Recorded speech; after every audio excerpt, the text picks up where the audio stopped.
reuniões, e que a gente possa agregar bastante conhecimento. Vocês também tragam coisas, conhecimentos, coisas diferentes, novos.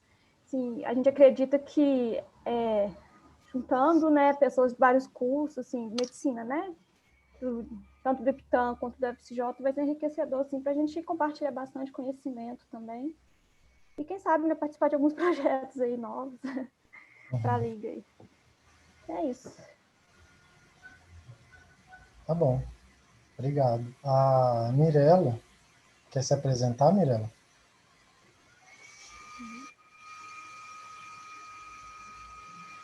A gente não está te ouvindo.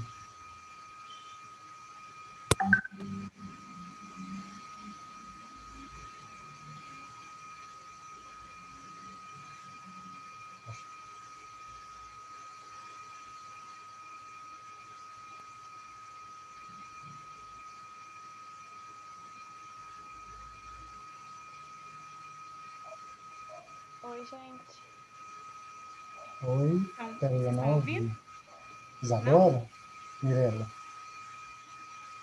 Tá escutando? Pronto, agora foi. Ah. Sou nova aqui na Liga, tô na Unipitã, tô super feliz e é isso. Se quiser trazer para o pessoal, porque só a gente que é da diretoria que viu a sua resposta, né? Uhum. Por que você veio para ali? E se quiser, então, o que te chamou a atenção, o que te motivou a fazer parte aqui? Se quiser trazer para o pessoal. Ah, tá. Então, eu sempre me interessei por essa área de saúde mental. Eu acho que todas as doenças, né, antes de qualquer coisa, a gente fica doente na mente. E por isso eu acho assim que é primordial entender essa parte, né, para depois querer entender todo o resto que é da medicina, né? Então, por isso que eu me interesso muito. E assim, você vai num atendimento, por exemplo, no SUS, 90% das consultas as pessoas procuram porque tá com problema de ansiedade, tá com depressão, sempre alguma coisa atrelada ali à saúde mental. Então, assim, eu acho muito importante. Principalmente agora nessa pandemia, eu acho, assim, de extrema importância ficar entendida nessa parte, sabe, nessa área. Tá bom, obrigado. Obrigada a vocês. Clarice, se quiser apresentar para a gente. Acho que agora bastante gente já entrou. Oi, gente, eu sou Olá. Clarice. Vocês estão me ouvindo? Tá um pouco baixinho, mas dá para ouvir. Tá, eu vou tentar falar mais alto. Meu nome é Clarice, eu faço psicologia na UFSJ e eu quis fazer parte da liga porque eu comecei a fazer um estágio, né, que tá mais relacionado a essa área de neuro, que trabalha estimulação cognitiva com crianças que têm dificuldade de aprendizagem. Então, através de jogos, né, computadorizados que a gente criou, as crianças são estimuladas. Crianças com TDAH, déficit de atenção, e aí autismo. E aí isso me despertou para o interesse na neuro. Eu achei interessante, queria conhecer mais, e eu acho que a Liga é uma oportunidade de aprimorar os meus conhecimentos nessa área. Por isso que eu tive interesse em participar e participei do processo. E tem iniciação também, né, das crianças com a tela, os bebês. É verdade, estava esquecendo. Eu estou fazendo uma iniciação científica no momento que vai pesquisar o impacto do uso de telas em bebês, né? O impacto no desenvolvimento da criança, na relação com a mãe e também na saúde mental da mãe. E aí eu acho que casa muito, né, os assuntos, os temas, e eu acho que vai ser uma forma de aprofundar meu conhecimento. Nossa, legal demais. Não sabia que tinha essa pesquisa na UFCJ, não. Tem sim. Tem uma professora ótima, a Ana Letícia já deve ter falado, se um dia vocês quiserem. Não sei se ela já falou, a Mônica, mas talvez ela se interesse em dar alguma palestra, contribuir de alguma forma. Maravilhosa, muito rainha, Mônica. Ela é ótima, ela trabalha com avaliação psicológica e também até na área de neuro. O nome dela tá sempre aparecendo por aqui. Ah, é, porque ela é perfeita. Blenda, se quiser se apresentar para os meninos, a Blenda também já está com a gente desde o ano passado. Oi, eu sou a Blenda, sou estudante de psicologia. Eu não tenho período fixo, porque eu sou estudante de transferência, então eu estou mais ou menos no 8º. E eu estou aí acompanhando a Liga desde o do último período. Gosto bastante, vocês vão amar. A gente aprende muito. E é isso. Obrigado. Eu acho que é a Maria Júlia. Você está conseguindo ouvir a gente? Oi, tô sim. Se você quiser se apresentar para a gente, então. Tá, eu não vou ligar a câmera porque eu acabei de chegar da faculdade, eu cheguei em casa correndo, acabei de chegar mesmo, nem troquei de roupa.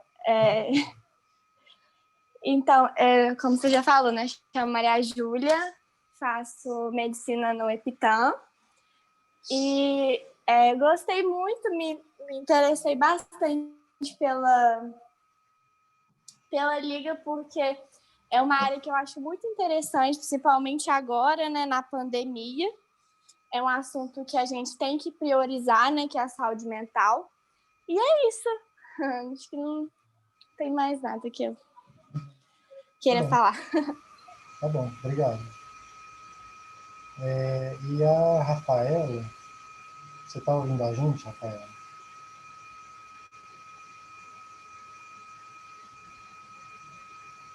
E a Isadora também. São duas Isadoras? Ou é a Isadora que está com problema no. Eu acho que o meu entrou em 2 lugares, acho que tá Tá. negativo e pelo. Não, sem problema. Galera, eu ia pedir para vocês, se puderem mandar o nome no chat para eu poder colocar na chamada, porque costumam vocês dar um bug desses assim que nem da coisa adoro.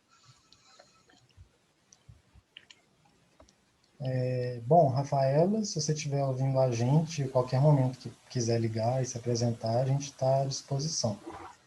Mas então, pessoal, aproveitando que já tem bastante gente aí, e daqui a pouco também já dá, né, o horário, às 6 horas que o Marcelo vem fazer a palestra para a gente, eu vou falar rapidamente sobre a Liga, a estrutura, e o que a gente faz e, enfim, dar uma noção geral para vocês bem rapidinho.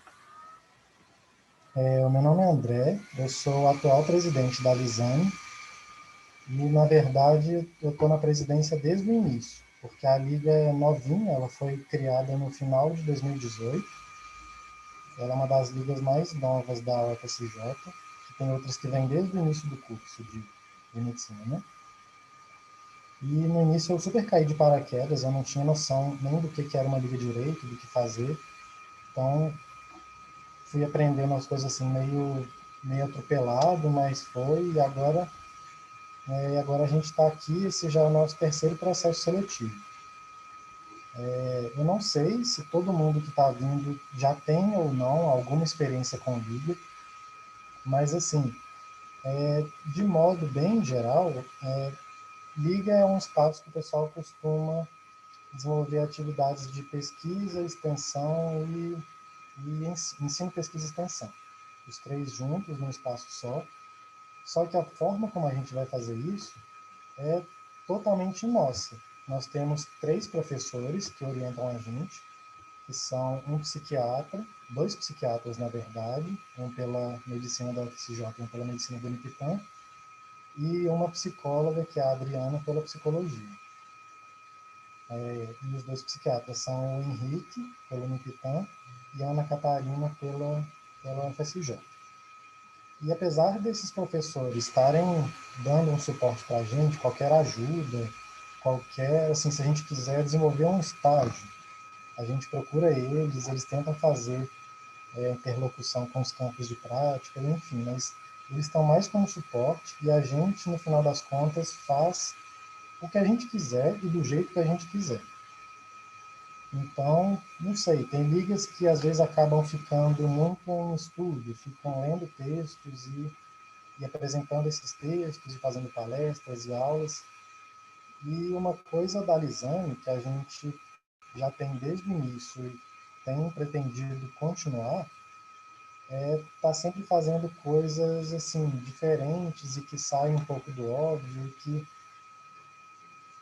forcem a gente a interagir e conversar com várias outras áreas, não só medicina e psicologia, mas, sei lá, direito, antropologia, sociologia. A gente sempre tenta fazer atividades que façam vários links, sabe? E até um exemplo que eu estava dando, eu não sei se tinha alguém que chegou depois e não conseguiu ouvir, de atividades que a gente já fez no passado, para mostrar mais ou menos como que são as atividades que a Lisane propõe. Até para vocês também conhecerem um pouco mais e já saberem o que esperar das atividades aqui. Uma vez a gente fez um júri simulado, e nós mesmos aqui da Liga nos dividimos em advogado de defesa, promotor, júri e um juiz, e a gente tinha que fazer mesmo lá o júri sobre um caso real que aconteceu. Era uma pessoa, um rapaz que foi diagnosticado como esquizofrênico, tinha esquizofrenia, e ele cometeu um crime e a gente precisava decidir qual que seria a, a pena não, qual que seria o veredito sobre ele, se ele iria para uma instituição, se ele seria preso. E aí, nisso que veio aquele monte de discussão super legal sobre doença mental, o que é doença mental, as pessoas têm responsabilidade sobre si ou não, então veio muita coisa, muita discussão sobre psicanálise, direito, neurociência, psicopatologia. Então, essa foi uma atividade muito legal que a gente fez.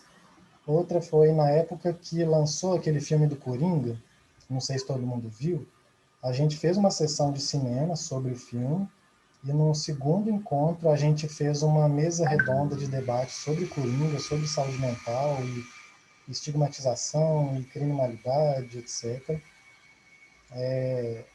Em 2019 a gente participou da Semana de Luta Antimanicomial, e aí em São João teve um evento, eu não lembro o nome do ginásio, um ginásio que tem ali perto da linha de trem, não sei se alguém conhece, e a gente fez Fernando Magno? Isso, exatamente. E aí a gente fez uma... A gente não, né? A Secretaria de Saúde de São João fez, a gente colaborou e participou. Então, assim, a gente não fica restrito a, às vezes, ficar só fazendo aula e estudando teoria e textos. A gente também faz isso, tanto é que a gente vai começar hoje com uma palestra. E até já explicando um pouco sobre essa palestra, nem estava nos nossos planos, isso a gente nem sabia que iria acontecer. Foi esse Marcelo, que é um cirurgião, neurocirurgião daqui de Nova Lima e de BH, inclusive, que procurou a gente espontaneamente, oferecendo, e a gente aceitou. Então, um recado que eu queria deixar para vocês e para vocês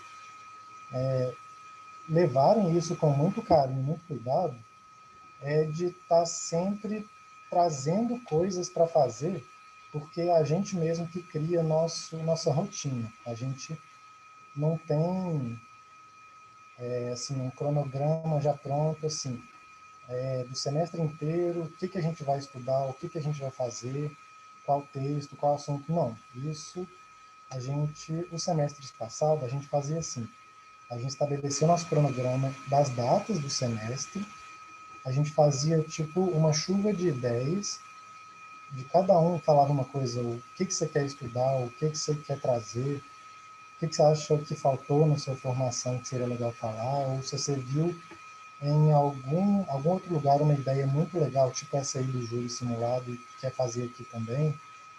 A gente faz essa chuva de ideias no início e ao longo do semestre a gente vai executando tudo aquilo que o grupo decidiu e aceitou. Então, a gente precisa muito da participação ativa de todo mundo. Que também, uma coisa que é comum de acontecer em ligas, é às vezes as pessoas chegarem em uma posição muito passiva, sabe? Como se fosse só assistir aulas e receber conteúdo. E a nossa proposta é que vocês tragam mesmo o que vocês querem, o que vocês têm vontade de estudar, uma coisa empolgante ou polêmica, não sei. É bem livre mesmo, para a criatividade de cada um. A gente traz para a roda e depois o grupo decide o que a gente vai estudar, o que a gente vai fazer. Alguém tem algum comentário para fazer? Quer compartilhar alguma coisa? Vocês imaginavam que era assim que a gente funcionaria? Ou vocês estão surpresos? O que vocês estão pensando sobre? O que vocês têm em mente sobre como que funciona uma liga?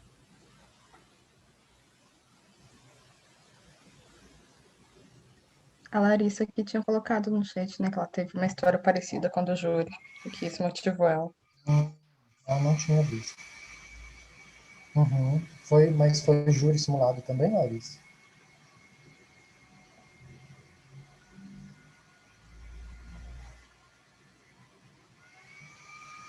Não, não foi júri simulado.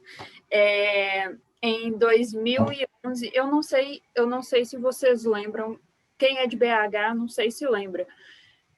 Em 2011, o meu padrinho foi assassinado dentro do Isabella Hendricks, aí em BH, e foi por um rapaz que depois a defesa alegou que ele era esquizofrênico, só que ele não tinha histórico de esquizofrenia.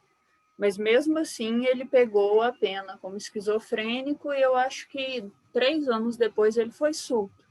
Então, quando aconteceu essa história, eu ainda nem tinha entrado para a faculdade, eu estava no ensino médio, estava no meu primeiro ano de ensino médio, e eu sempre gostei muito da área da forense. Aí depois que aconteceu essa história, com a palestra que eu tive na universidade, foi uma coisa que me motivou muito a ir para psicologia, porque mesmo que eu não pude fazer nada por meu padrinho e não tem como fazer na época, né?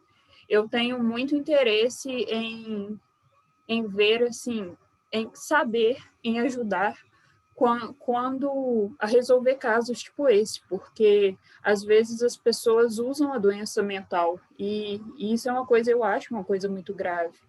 Então, você usar uma condição degradante para se defender, só para não pegar uma pena mais pesada, eu acho isso muito horrível, né? Então, foi uma das coisas que me motivou. Aí, quando você falou do júri simulado, eu lembrei desse caso na hora. Aí, eu não tenho experiência com liga acadêmica, mas eu fiz parte da empresa júnior do meu curso, um tempo. E, então, eu sei que a gente tem que mexer um pouquinho para agregar, porque é complicado. Mas era só isso mesmo. Obrigada. Que história complicada, né?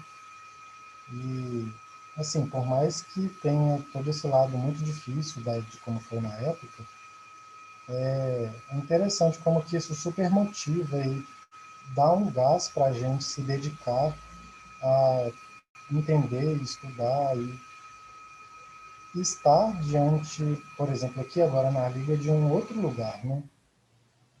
É bem forte essa história que aconteceu com seu padrinho, né, que você falou.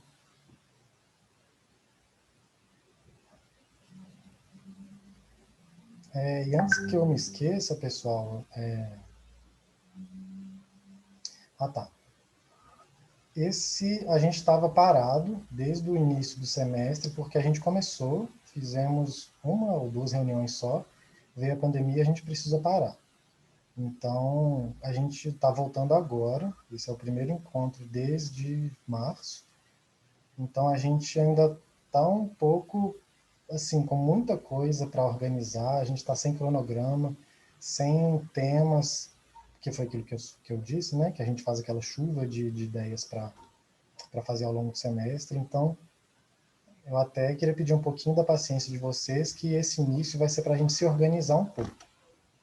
Tanto para vocês que estão chegando agora, quanto para a gente que já está aqui há um tempo. E aproveitar para falar antes do Marcelo chegar, eu só estou olhando aqui no grupo. Ô, Ana Letícia, esse foi um problema que deu aqui, que eu vi que você comentou com a Marta lá no grupo. como essa conta é da Ana Catarina, e ela não me passou o login, ela só me tornou host, mas isso não me deu acesso às funções da conta. Então, eu não consigo transmitir para o YouTube. Mas tá gravando, não tá? Tá gravando, só que Ah, aí depois vai ter que colocar assim. Vai ter que. a gente vai ter, enfim, depois isso eu resolvo, mas vai estar gravado sim. Tá. Eu pedi E daí a gente, autorização. Oi? daí a gente coloca no YouTube como gravado, né?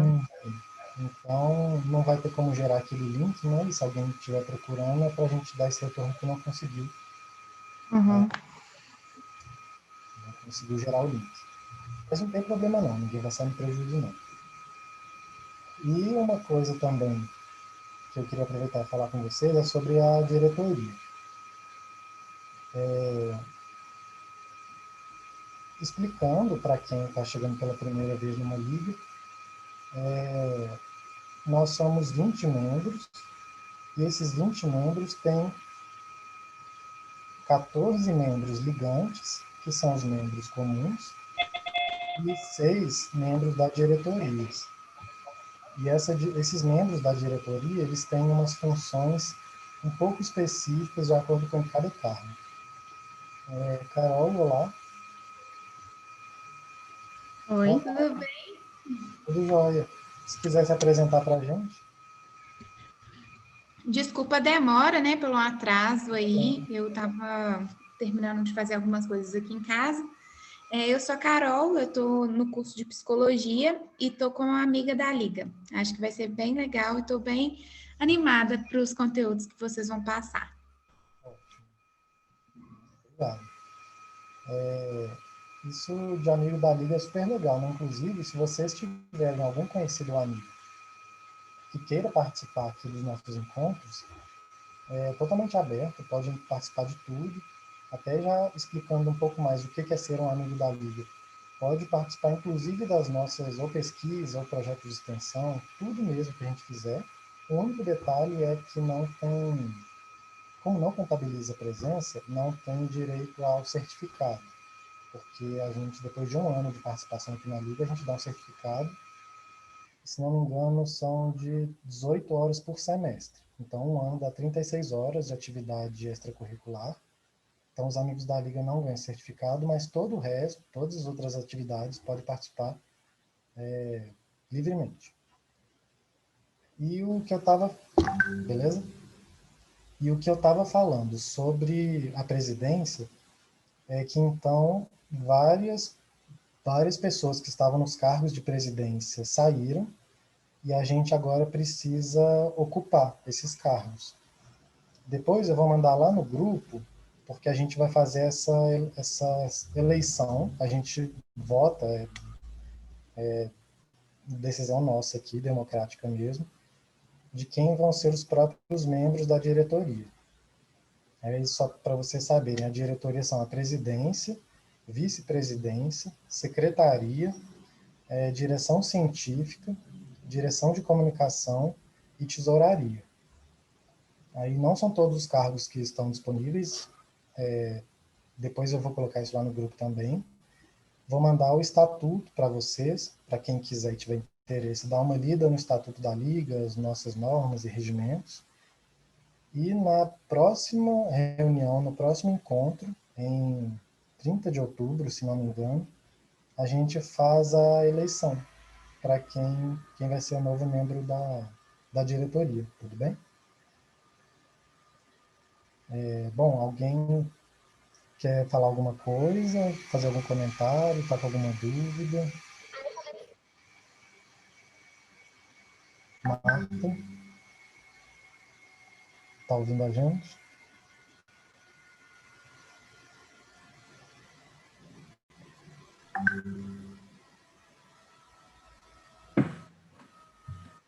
Marta, está dando aí? Olá, gente. Boa noite, tudo bem? Olá. Boa noite. Boa noite. Boa noite. Boa noite. Boa noite. Boa noite. Marcelo, está ouvindo a gente normal? O áudio está saindo... O áudio e vídeo tá Ana, tá bem claro. Bom, a gente estava até te esperando mesmo, seja bem-vindo. Eu sou o André, eu conversei com você nos e-mails, né, para a gente combinar aqui a palestra. E acho melhor você mesmo se apresentar, né? Eu ia fazer um resuminho aqui, mas já que você está aqui, talvez seja mais interessante você mesmo dizer sobre, se apresentar para o pessoal. E aqui já... Gente, Sim, fica à vontade. André, realmente eu te agradeço, né, pelo contato aí, né, e pela organização, né, da palestra, que a gente conversou várias vezes, né, realmente fico feliz de ter dado certo. É uma honra estar aqui, né, com vocês. Gosto muito de trabalhar com as ligas, né, que tem alguma coisa a ver com neuro, né, que neurociências, a psicologia, o pessoal da fisioterapia também, né, tem muito contato com a gente.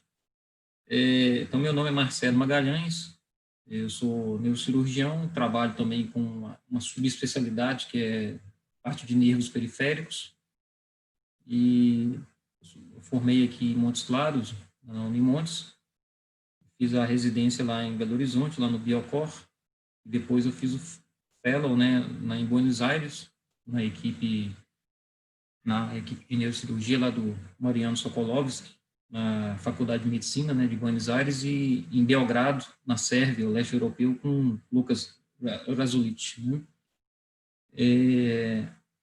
Também trabalho com livros, eu sou autor, né, de livros de neuroanatomia e neurologia, um livro que é novo, né, a segunda edição, que é o livro Neurologia para o Estudante de Medicina, né, é bem interessante o livro, e alguns de neuroanatomia de nervos e coluna. Pois bem, então o convite vocês deixaram aberto, né, para escolher um tema. Parece que o tema assim que seria interessante seria epilepsia. Eu até preparei uma aula, dei uma revisada também. E eu gostaria que vocês ficassem bem à vontade, né, para estar perguntando, pode interromper, professor, não entendi isso aqui, me explica, porque aí, como se diz, né, eu estou aqui para a gente estar discutindo aqui, falando num ambiente bem tranquilo, né, sem cobrança da parte de vocês podem parar, não entendi isso aqui, me fala, eu sou bem tranquilo com isso, não fique chateado, pode me interromper. Tem alguns vídeos que não são meus, são vídeos que eu tirei do livro, né, da Elza Márcia, que esse livro aqui Semiologia das Crises Epiléticas, né, da Elza Márcia Targas e Eliana Garzon. É um livro de 2000 e deixa eu ver aqui a data dele, é mais antigo um pouco, 2003, mas é um livro bem interessante, e tem um CD, né, com vários vídeos interessantes, e tem uma descrição das crises, eu acho bem bacana. Outro que eu recomendo, que tem uma língua boa, uma linguagem boa também, é o Curso de Neurologia. Eu acho que é um livro muito bem traduzido, né, um livro, ele foi traduzido em inglês, né, para português. Eu conheço a pessoa que fez a tradução, né, de Belo Horizonte. Então, vamos ver como funciona aqui o compartilhamento. Deixa eu só abrir aqui para a gente. Eu até, Marcelo, já te coloquei como co-host, então espero que já tenha habilitado as funções aí para você, de share screen, de compartilhar áudio, imagem. Apareceu? Deixa eu só ver aqui. Eu trabalho muito com o Google Meet, né? Né? Então, deixa eu dar uma conferida aqui. E até uma coisa também que eu queria te perguntar antes da gente começar. Sim. Como muitas pessoas não podem estar aqui de forma síncrona com a gente está gravando para depois as pessoas poderem assistir no canal da nossa liga.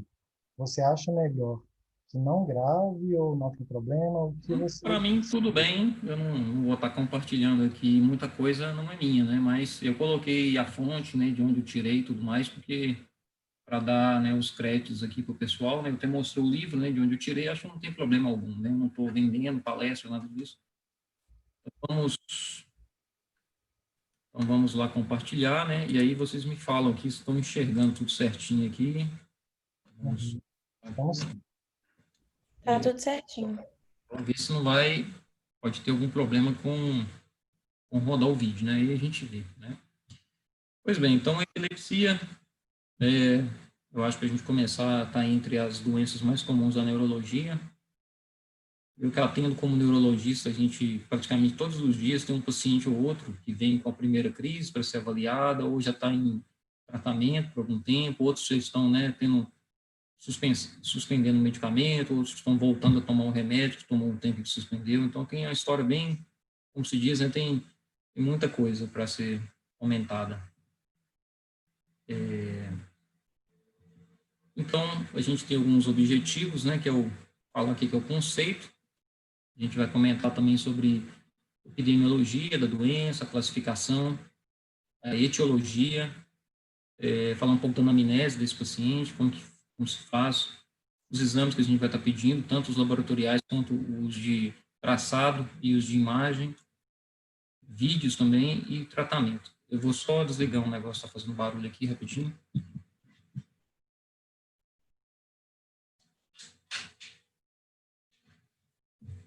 Pois bem, então a epilepsia, a gente conceitua um paciente ele tem um quadro de epilepsia quando ele tem pelo menos 2 episódios bem documentados, né, que não é um quadro provocado, por exemplo, não é uma intoxicação exógena, não é uma hipoglicemia.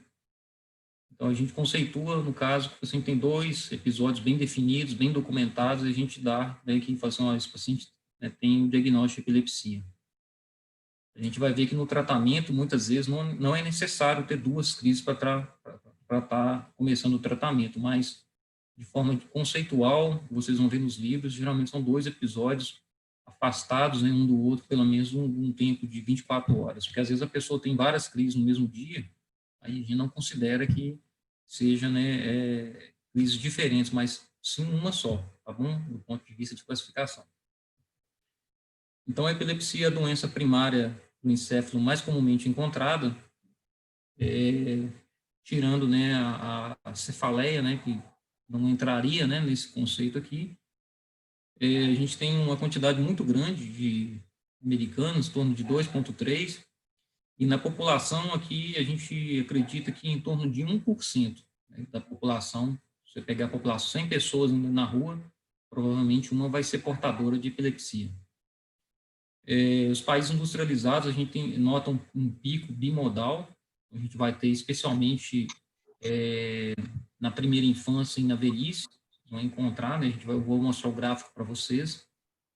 E a gente vai ter várias doenças, né, na terceira idade, porque aí o pessoal pergunta, mas por que na criança a gente tem TED, né, tem a meningite, tem a paralisia cerebral, mas por que o idoso vai ter? Porque tem muito Alzheimer, tem muito sequela de AVC, né, especialmente AVCs extensos, né?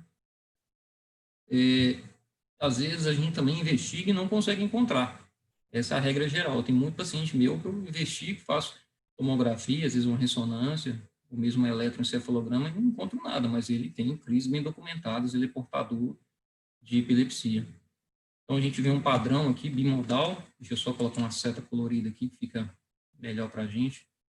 Então, a gente vê bimodal, porque você tem aqui na infância, né, até os 10 anos, depois dos 60 anos, mas isso aí é explicado pela aquela informação que eu acabei de dar, né, que na infância a gente vai ver que tem muito problema com síndrome hipóxico-isquêmica, retardo mental, as meningites, e na terceira idade tem as doenças degenerativas, doenças vasculares, que vai ser a regra a partir dos 60 anos. Então, é bem explicado.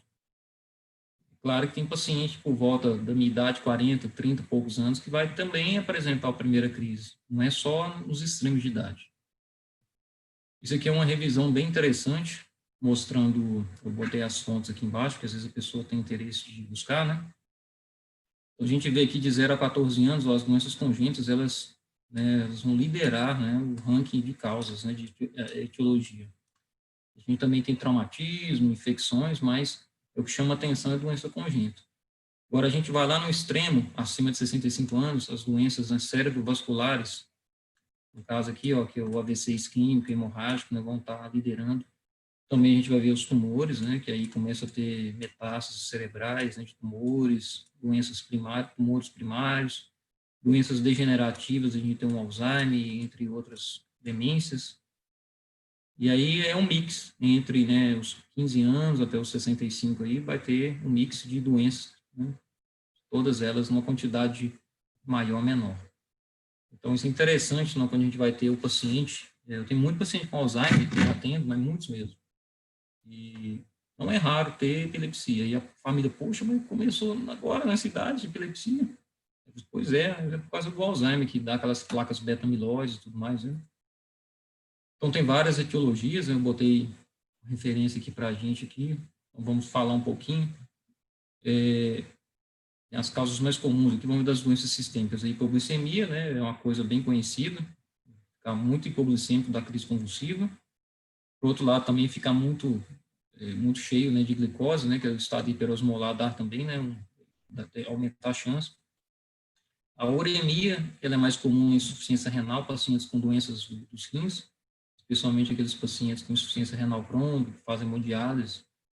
A encefalopatia hepática, a gente vai encontrar no cara bebedor profissional, especialmente na cirrose avançada. Intoxicação por fármacos, paciente usuário de crack, de cocaína, drogas ilícitas, né? Encefalopatia hipertensiva é o paciente muito hipertenso, que não está controlado.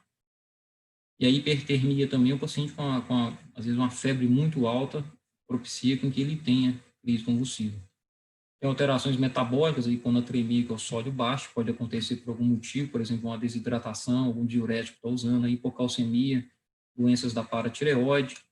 A porfiria é uma doença que dá muita dor abdominal, dor muscular, é uma doença rara, ela pode ser induzida por fármacos. Eu já vi um caso, por exemplo, por causa de fenobarbital, né, que é um anticonvulsivante. Abstinência de drogas, o cara é usuário de droga e aí, por algum motivo, ele suspende. Tá? Por exemplo, ele foi hospitalizado, fica sem a bebida, sem a droga e, especialmente na abstinência, ele desenvolve a crise. As isquemias cerebrais, né, a eclâmpsia no caso é a hipertensão que ocorre na gravidez. Então a eclâmpsia mesmo por si só é a crise convulsiva na gestação decorrente daquela doença hipertensiva específica da gestação. A gente tem na parte superior aí a meningite, né, que é bem claro, a infecção do cérebro, né, então é fácil ter uma crise convulsiva. O HIV ele vai levar a doenças infecciosas também secundárias. A cisticercose, no caso a neurocisticercose, que é o embrião da tênia solium. As encefalites por vírus, por herpes vírus, lesões expansivas são tumores. Os traumatismos cranianos levam a contusões, hematomas, que facilitam o surgimento de crises, né? Alterações do cérebro, malformações congênitas do córtex. Então, tem vários aqui, a gente vê o tanto de droga, por exemplo, antibióticos, isoniazida, por exemplo, da tuberculose, né, da hanseníase, anticolinesterásicos, aí organofosforado, no caso, seriam agrotóxicos, né, o paciente intoxicado.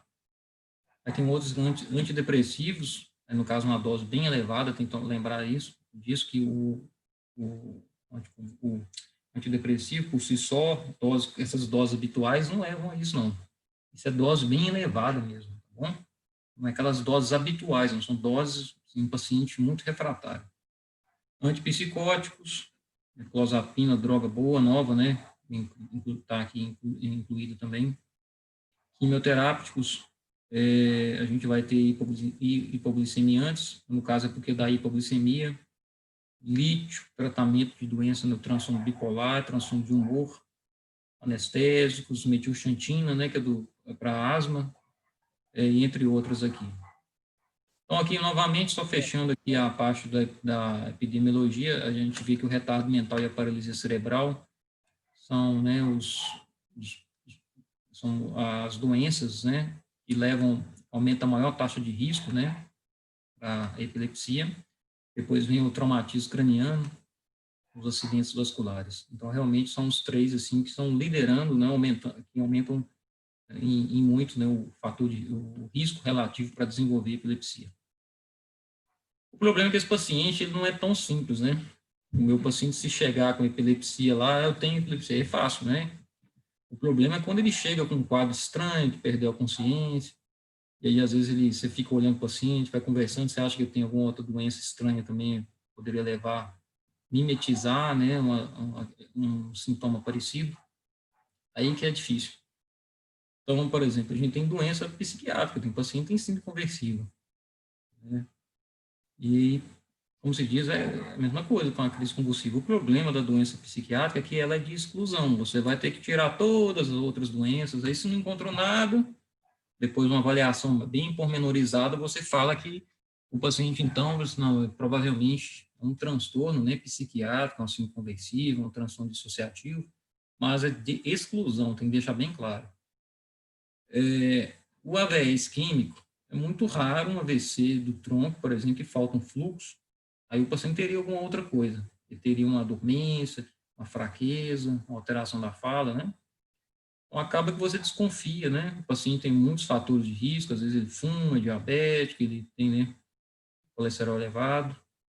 A enxaqueca o que ajuda, porque o paciente tem aqueles sintomas que lembram a epilepsia, às vezes uma dormência no corpo, uma fraqueza, né, que vem, some, alteração na visão, no escotoma, porém, depois, usualmente, ele apresenta a dor de cabeça latejante, que é a metade da cabeça, né, metade do crânio, então acaba que você tenta, acaba excluindo, né, que é uma epilepsia por causa da história, porque assim, toda vez que ele tem esse sintoma que é compatível com a epilepsia, ele tem dor de cabeça, então, né, não lembra mais, né, isso. E outra coisa também, geralmente são mulheres, são jovens, né, então tem, né, o fator epidemiológico.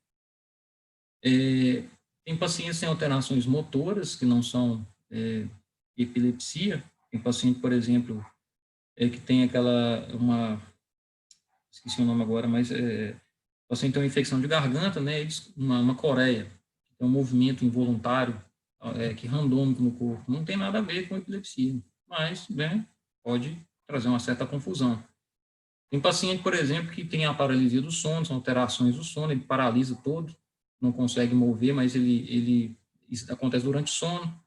Às vezes a história familiar é positiva para eventos semelhantes, aí lembra, geralmente facilita, né, você pensar nesse diagnóstico. O paciente tem, às vezes, sonambulismo, caminha durante o sono, mas isso aí é uma coisa, né, como se diz, né, é exceção à regra.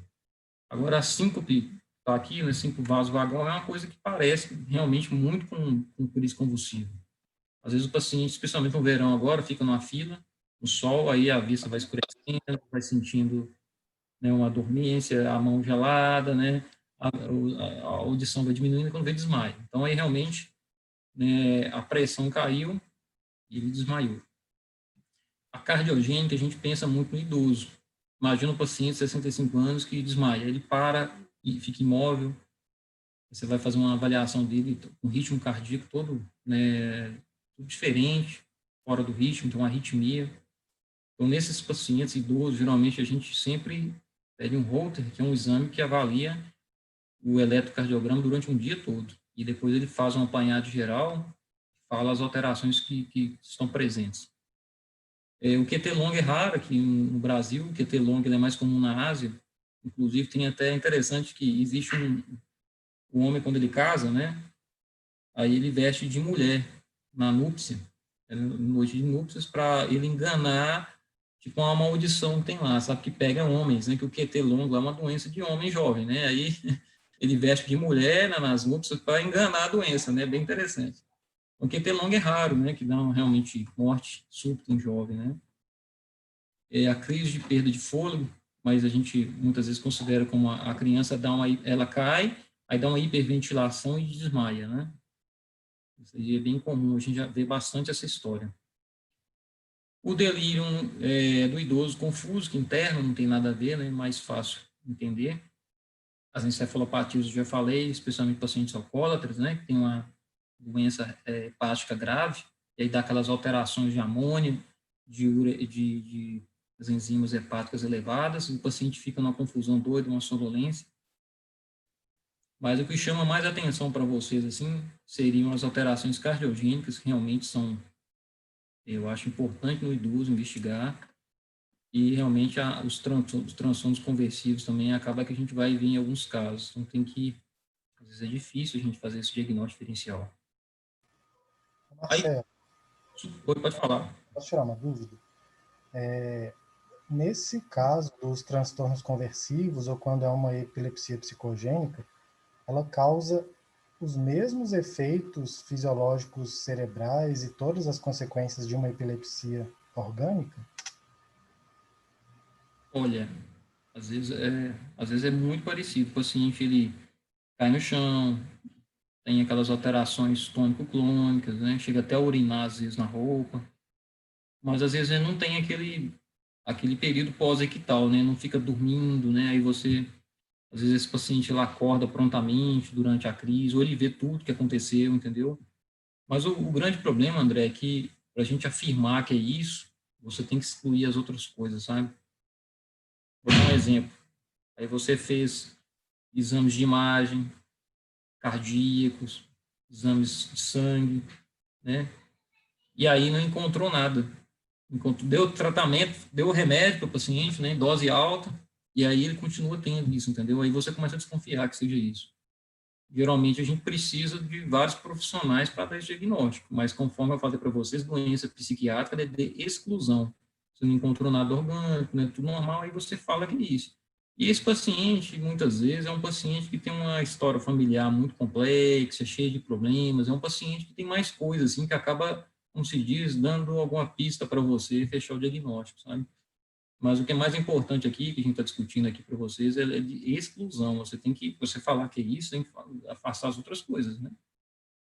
Eu já vi caso do paciente mimetizar esclerose múltipla, porque você precisa ver, você até fura a perna do paciente e o paciente não mexe, uma coisa assim, faz eletroneuromiografia, faz exame da ressonância, tudo normal, função lombar, tudo normal.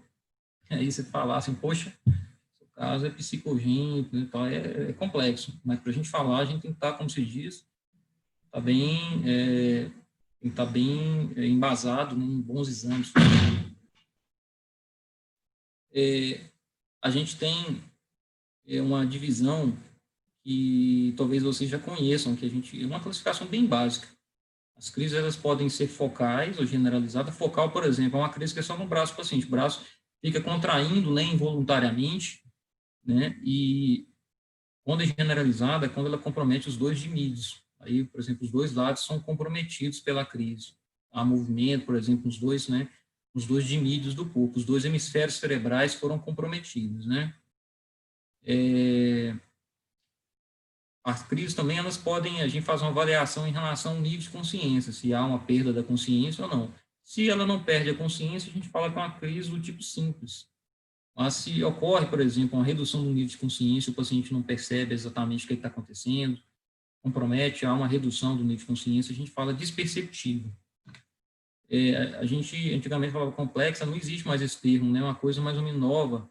Até a gente que é neuro, né? Eu vejo muito encaminhamento, né? Ainda com esse termo, mas já está ultrapassado, está realmente obsoleto, foi mudado há algum tempo, alguns poucos anos, mas já mudou. Então, toma cuidado que não existe mais esse termo complexo nem parcial. Parcial complexa, por exemplo, crise de ausência, não existe mais, tá bom?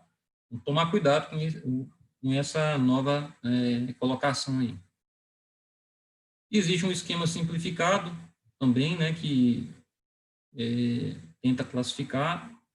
A tentativa de classificar a crise é uma tentativa que no futuro a gente consiga, né, especificar determinada crise, determinado remédio, é uma tentativa interessante, né, às vezes classificar, mas porém ajuda pouco na hora de tratar o paciente, para te falar a verdade, tá bom? Porque eu vou discutir no tratamento que muitas vezes a gente não leva em conta, né, o tipo de crise que a gente quer saber se tem a crise ou não, e aí vai começar o tratamento. Mas vamos falar da classificação, né, que para ser bem completo, né, a palestra de vocês aqui. Então, a gente pode falar que é um início focal, aquela crise que começa num ponto do córtex, por exemplo, motor, né, no braço, na perna. Pode ser não motor, pode ser uma outra área do cérebro, na visão, na fala, né. Ela pode evoluir, né, focal, e evoluindo para tônico-clônico, porque às vezes ela começa focal, mas depois vai expandindo, né, essa onda cerebral, né, essa onda de alteração do córtex e compromete os dois hemisférios. Aí o paciente deixa de ser focal, né, e vai evoluir com uma crise generalizada, geralmente com nível de perda da consciência. E tem essas perceptivas e desperceptivas, né, focal. Pode ser que já começar com a perda da consciência ou não, um comprometimento da consciência ou não.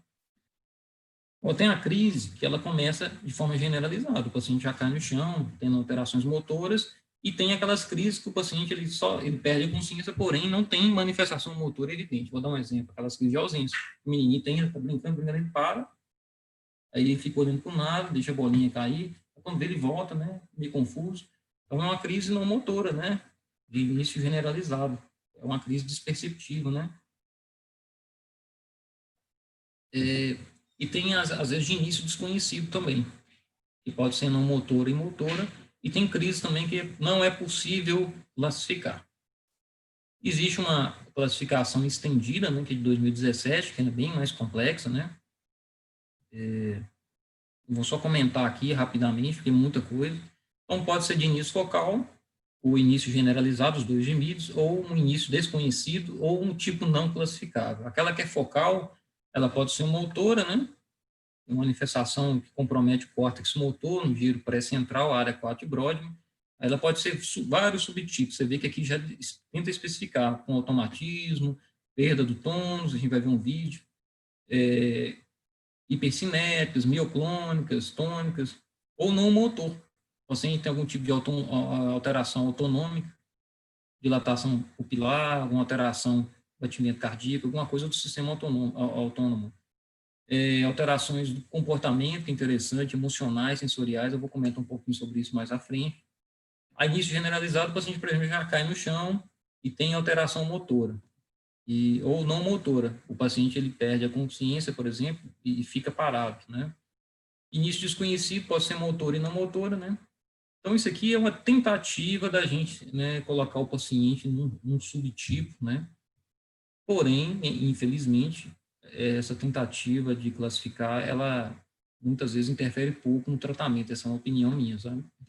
Tem gente que acha que não, mas porque não existe ainda, né, bons estudos que mostram que determinado tipo de crise é bom só para determinado remédio, ao contrário, né, determinado remédio é bom só para determinado tipo de crise, tá bom?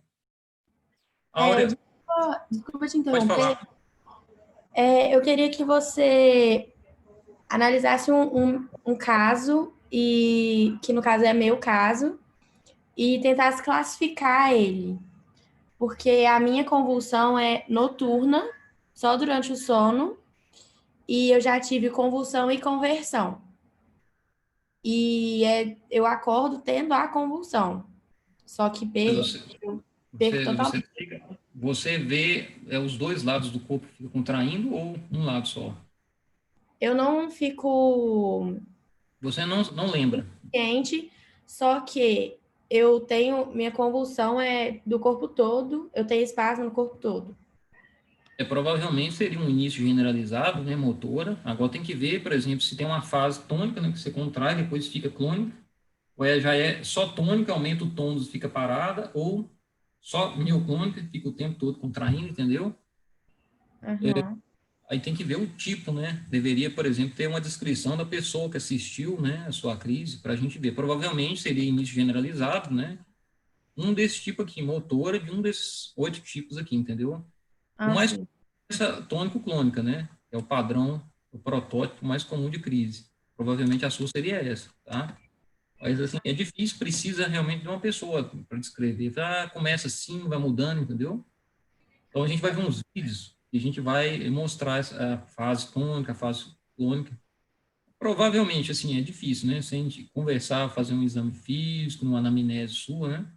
Provavelmente seria essa do tipo 2 aqui, início generalizado, motora, com algum subtipo aqui. Aí deveria ter um vídeo, alguma coisa assim, para a gente definir, sabe? Tem um vídeo que minha mãe fez, que a médica mesmo pediu para gravar. Aí ajudaria. A áurea, tem que tomar cuidado. Esse termo eu coloquei aqui, mas não existe mais, né? A áurea é esse tipo aqui, ó, é o focal, né? Que evolui para um atômico clônico bilateral. Geralmente é isso, tá bom? O termo áurea não existe mais, é um termo antigo. Na verdade, é um tipo de crise, né, focal, que geralmente evolui, né, para outro tipo de crise depois, tá bom? Então, o paciente ele pode ter parestesia, né, que é alterações de percepção, tipo um formigamento. Então, mesmo sem o estímulo ali naquela área, naquela região do corpo, o paciente ele apresenta uma alteração da sensibilidade, né, ele sente um formigamento. O paciente, às vezes, tem uma sensação do mal-estar gástrico, ele fica, né, sentindo um mal-estar na barriga, alguma coisa muito inespecífica, que é difícil, às vezes, de explicar. O paciente pode ter um déjà vu, né? O déjà vu é uma sensação de ele estar vivendo aquela situação ali pela segunda vez, como se aquilo ali tudo tivesse acontecido e ele está revivendo aquilo. É uma coisa muito estranha nessa sensação. O jamais vu seria você ter um estranhamento daquela situação, do local, é um local comum para você, tipo, se você está no seu quarto, está no local, aí você estranha. Claro que, vou dar um exemplo, se você dorme numa casa de um desconhecido e você acorda meio desorientado, é normal, porque você está acordando, o nível de consciência está, né, ainda meio sonolento, você vai ficar alerta em alguns segundos, né, então aí você estranha, porque aí depois você lembra, não, estou no hotel aqui, você lembra. A fantosmia, assim, de cheiros, né, que não existem, né, que é um tipo de crise do uncus, né, do cérebro, pode ter escotomas, às vezes na área, né, occipital, né, sensações de medo, assim, tem a sensação de medo, mesmo que não tenha nada ameaçador naquele momento ali. Então, isso aí são sintomas, né, que a gente fala, sintomas focais que a gente falava antigamente de áurea. Então, tomar cuidado, não existe mais, é um termo que eu coloquei aqui, porque vocês vão ver ainda nos livros. Então, na anamnese, a gente tem que fazer algumas perguntas, né? Se consumiu algum tipo de droga, se o paciente teve febre, se o paciente urinou na roupa. Isso aí é muito interessante, porque um paciente que urina na roupa, uma perda da consciência, fala muito a favor de uma crise, né? Se urinou, está úmido a roupa, né? Se ocorreu a perda da consciência, ele não vê nada que acontece. Se teve manifestação motora, né? Se os dois lados foram comprometidos ou não, para a gente tentar classificar a crise. Se teve áurea, que na verdade não existe mais, né? Se teve algum sintoma focal. E o paciente ficou, né? Como que ele ficou depois da crise? Ele acordou, estava totalmente consciente, ou ele ficou meio, né, confuso depois? Ele já teve isso aí no passado?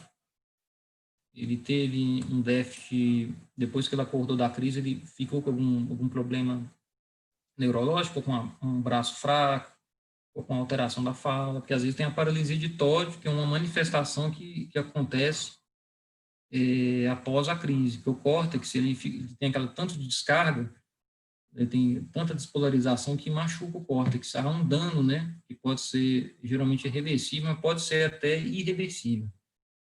E o exame físico, o que a gente imagina desse paciente? Como a gente deveria examinar? A gente vê se tem uma rigidez de nuca, o paciente com a rigidez de nuca, a gente sabe que pode ser uma meningite, pode ser uma hemorragia subaracnoide, né, que é decorrente de uma ruptura do aneurisma.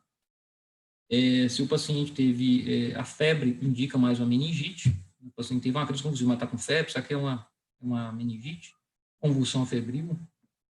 Tem um déficit focal, o paciente acordou com uma paralisia qualquer. Sai com uma paralisia de Todd, que é aquela que ficou tanto tempo tendo a crise que machucou o córtex. O paciente está cheirando álcool. O cara bebe, né? Bebe muito. E aí, no consumo, né, na dependência química, ele é mais fácil ter. Tem algum estigma cutâneo, tem alguma mancha no rosto, no corpo. Isso aí indica a presença de facomatose. Facomatose são doenças, dezenas de doenças, se não centenas, que dão manchas, alterações dermatológicas e do sistema nervoso central, ou a neurofibromatose tipo 1 tipo, tem aquela Stuck-Weber-Schmidt, entre outras. Lesões descamativas na área que é exposta ao sol. É que vocês já viram algum paciente dependente de bebida, parece que não toma banho, fica parecendo que está sujo. Esse cara é esquisito, sempre está com a cara e está sujo. Não é, às vezes é a pelágra, especialmente assim, né? Então, um sinal de Carral, que escreve Cajal, né? Que é espanhol, aí fica queimado, onde o sol bate, tem as descamações. É um tipo de deficiência de vitamina do grupo B. Assim, tem várias lesões no rosto, só que ele não está caindo, está tendo muita crise. Aí a gente examina se tem algum traumatismo crânio, porque às vezes ele desmaia, ele chega lá desmaiado, pode ter batido a cabeça em alguma coisa, então algum corte, uma fratura, você consegue apalpar a fratura, né? Tem sangue na boca, mordeu a língua, né? Então tem várias coisas que facilitam. Então, uma vez que a gente fez a avaliação do paciente, colheu a anamnese, exame físico, aí a gente vai pedir alguns exames que vão ajudar. O eletro, ele já teve seu período de realeza no passado, né? Um exame que a gente pensa que, na época que não tinha tomografia, não tinha muita coisa, o eletro, ele reinava, né? O eletroencefalograma, mas hoje ela ajuda pouco, assim, sabe? fosse a gente tivesse dinheiro só para fazer um exame, a gente teria um exame de neuroimagem, né? Uma tomografia ou uma ressonância, porque o eletro, ele ajuda, né? Especialmente algumas crises muito mais complexas, de difícil, né, controle, que ele, às vezes, ele te fala a região, né, que poderia estar comprometida. Ele também ajuda, de acordo com a diretriz mais nova do Ministério da Saúde, do grupo da Conitec, né, fala que o eletro, né, tem estudo, especialmente em criança, ele fala muito do prognóstico. Um eletro alterado na criança que está tomando um remédio indica que vai ser mais difícil de desmamar. Porém, essa afirmação ela não pode ser estendida para o grupo dos adultos. Então, muitas vezes o eletro é normal, e a gente pode, o que ajudaria seria um eletro contínuo, mas a gente não tem, é muito difícil a gente ter uma clínica que tenha isso, aqui a gente não tem, isso aqui seria, por exemplo, lá em Belo Horizonte, tem grupo para isso, né? Mas, realmente, a normalidade não vai excluir epilepsia, tá bom, gente? Toma cuidado que eletro normal não fala que você não tem epilepsia, não. Ele é um exame que pode estar normal na pessoa com epilepsia, e ele pode estar alterado na pessoa normal que não tem epilepsia também, tá bom? A tomografia é muito bom, porque é um exame mais barato. A tomografia computadorizada do crânio é um exame rápido, 1 minuto você faz. Na fase aguda, o paciente nunca teve uma crise na vida. Aí chega no pronto-socorro com a crise, depois do período, ele já está acordado, né, ou está ainda inconsciente. É um exame de eleição para você afastar doença grave. Por exemplo, o paciente teve a primeira crise, mas é com um tumor, um sangramento, uma doença infecciosa, um abscesso, alguma coisa muito grave. Então, a tomografia na fase aguda é muito, muito importante, visto que ela vai propiciar um esclarecimento, uma doença muito grave ali, pode até matar o paciente. Então, a gente, na área da saúde ali, se for médico, está atendendo, o ideal é pedir o exame. Se não tem, você deixa registrado, não foi solicitada a tomografia, eu deixei o exame em mãos, não foi feito, nós não temos o tomógrafo, ou está estragado, você tem que especificar. Você tem o exame e você não pede, e isso o paciente complica por algum motivo, aí legalmente vai ser ruim para você. Então, a gente tem que estar, como se diz, né, sempre protegido, né, pedir o que há de melhor para o paciente. Não dá detalhes, porém, né, detalhes anatômicos, né, porém é um exame muito bom. Mais uma vez, ele vai dar normal em muitos exames. Eu tenho, pelo menos 40% dos meus pacientes são exames, ou 50%, tomografia, não vejo nada de anormalidade. A ressonância é o exame mais caro, ela é mais demorada, nem todo lugar tem, porque é um maquinário mais caro ainda do que o tomógrafo, né? Precisa de fazer uma reposição de vários gases, uma manutenção cara, então por isso que o exame é caro. Ele vê mais detalhes do sistema nervoso central, então pequenos tumores, aquelas alterações lá do lobo temporal. E tem paciente, por exemplo, com esclerose mesial temporal, é um paciente que a gente só vai conseguir fazer o diagnóstico com a ressonância. Ela faz um corte especial, a gente fala protocolo para epilepsia, tá bom? Então, o paciente que tem crises focais, principalmente refratárias, é um exame de eleição. Mas a gente não vai pedir para todo paciente. Vou dar um exemplo. Você tem um paciente tranquilo, que tem uma epilepsia, está bem controlado com remédio, a tomografia foi normal, não tem sentido fazer ressonância, porque esse exame não vai mudar minha conduta. O SPECT é um exame muito caro, bem caro, né? Eu não sei, talvez seja uns R$3.000 ou mais caro. Ele ajuda, né? Porque ele pode, por exemplo, colorir, né, o fluxo sanguíneo ali, onde tem, né, a região da epilepsia. Eu vou dar um exemplo. A gente tem um caso refratário, um paciente que tem mais de uma lesão no cérebro, e a gente está na dúvida em qual que está causando a crise. Então, o SPECT poderia, às vezes, mostrar que o fluxo está maior, está elevado, né, aumentado em determinada região, aí isso aí propiciaria, por exemplo, escolher qual lesão que você poderia fazer uma cirurgia para ressecar, entendeu? Aí teria essa, né, talvez essa finalidade. Mas é bom deixar claro que é um exame, existe em poucos lugares, são bem caros, né? E a gente vai pedir em casos bem selecionados. O líquido a gente pede no caso de uma suspeita de uma meningite, alguma doença rara. De rotina a gente não faz, que é um exame doloroso. A gente geralmente faz em ambiente de clínica, o paciente fica em observação, tem que ter tudo de forma estéril, porque a gente não vai fazer isso aqui em um corredor, né, de uma clínica, tem que ser num local, né, que consiga fazer uma asepsia do paciente. E pode ter complicações, pode estar dor de cabeça, né, aquela dor de cabeça, cefaleia pós-RAC, né, dói muito.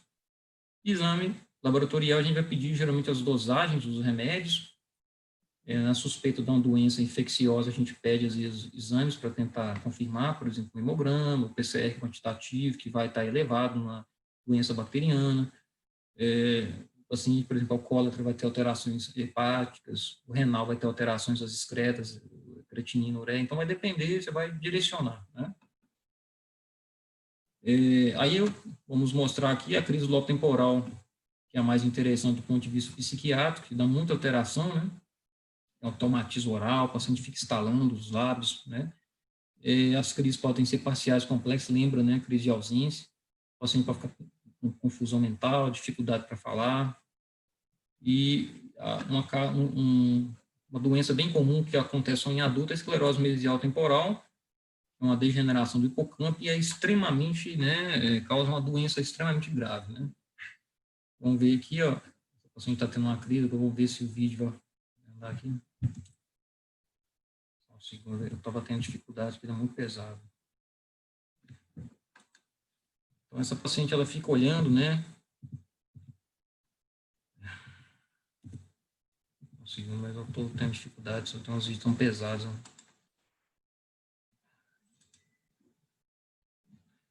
Deixa eu tentar mais uma vez aqui, mas... Então, essa paciente fica olhando, né? Para a janela, assim, e fica, tipo, mexendo o braço, assim, sabe? E mexendo na roupa e mordendo, sabe? Ela está tendo uma crise, né? Como se fosse uma crise de ausência mesmo. Então, realmente tem essa característica, que eu acho que os outros vão rodar. Né? O lobo frontal é a segunda crise mais comum. Como está o lobo a área motora está aí, então a gente vai ter muita manifestação, né? De motricidade. O paciente pode gritar, às vezes tem um grito epilético, ele grita, você escuta de longe, né? E aí ele cai e tem as crises. Geralmente são noturnas, né? São curtas, duram menos que 1 minuto. Pode ou não preservar a consciência, pode, né, ser generalizada, comprometendo os dois limites, né? A marcha jacksoniana, a pessoa pensa que é mexer nos pés, não tem nada a ver. É a progressão, né, no músculo, na parte motora, às vezes começa na face, né, a crise, depois vai para o pescoço, passa para o braço, para o tronco, depois vai para a perna, por exemplo. Então, a crise vai andando, né, no córtex motor. O occipital, como a gente já conhece, que é a área da visão, né, lá na área 17 de Brodmann, o paciente tende a ter muito escotoma, pontos coloridos, manchas na visão, ou objetos, né, de forma geral, com cenas complexas. É uma crise bem mais rara, né, poucos pacientes que tiveram. Lembra muito o tipo de enxaqueca, que tem muito isso, mas aí não tem a dor de cabeça, né. O lobo parietal é uma crise que vai dar uma alteração de sensibilidade, são dormências, né, porque a área da sensibilidade é a área primária, né, da sensibilidade, que são áreas 3, 2 e 1, Brodmann, o giro pós-central, são mais ou menos raras também. As síndromes, né, tem vários tipos, vai depender da idade, tá bom?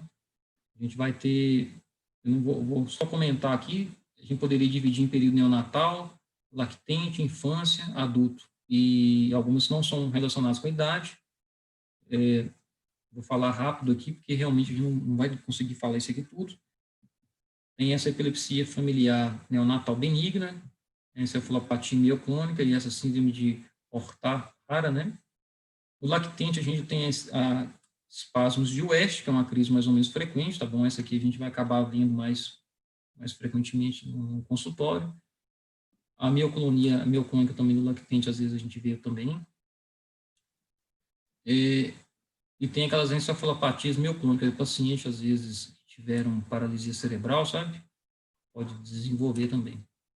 Na infância, a gente vai ter a crise febril, que eu vou discutir, que é bem comum, as crises de ausência, tá bom? A Lennox-Gastaut seria um conjunto de vários tipos de crise convulsiva, o paciente tem por exemplo, ele tem tônico clônico, tem de ausência, é um mix de diferentes tipos de crise convulsiva. Geralmente, a gente tem um controle muito ruim das crises, tá bom? E no adulto, a gente vai ter tem a mioclônica juvenil, com a doença, eu vou comentar também, ela geralmente tem um controle fácil, porém a gente não consegue tirar o remédio. Seguir. Gente, a gente rodar esse vídeo aqui, porque é tão importante, sabe?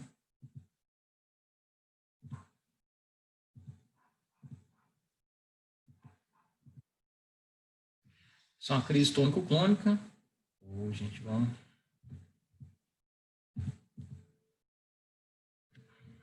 Só um segundo aqui, deixa eu fechar algumas janelas aqui, porque eu acho que facilita para ficar pesado aqui. Esses vídeos não tem disponíveis na internet não, né, Marcelo? Eu acredito que não, viu? Porque... Você não pode enviar esse slide de alguma maneira para a gente, e aí a gente... O slide não vai... Eu posso ter enviar o slide, sabe? Mas não vem o vídeo, né? Porque... Ah, tá. É uma crise atônica.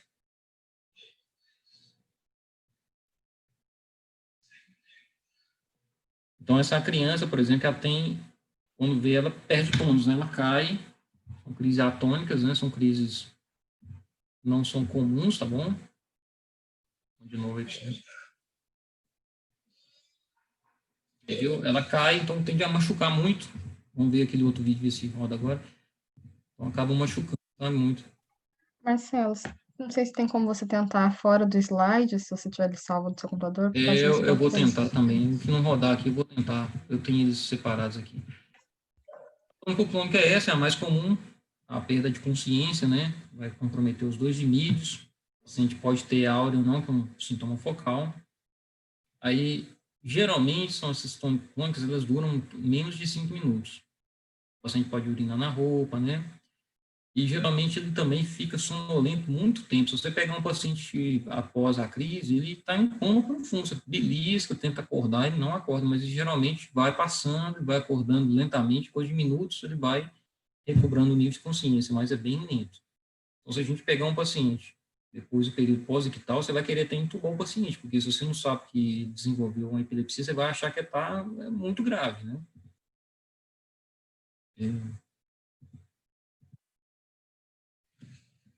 É uma crise tônico-clônica, está começando, né? Ela vai entrar na fase tônica, que vai endurecer os braços, né?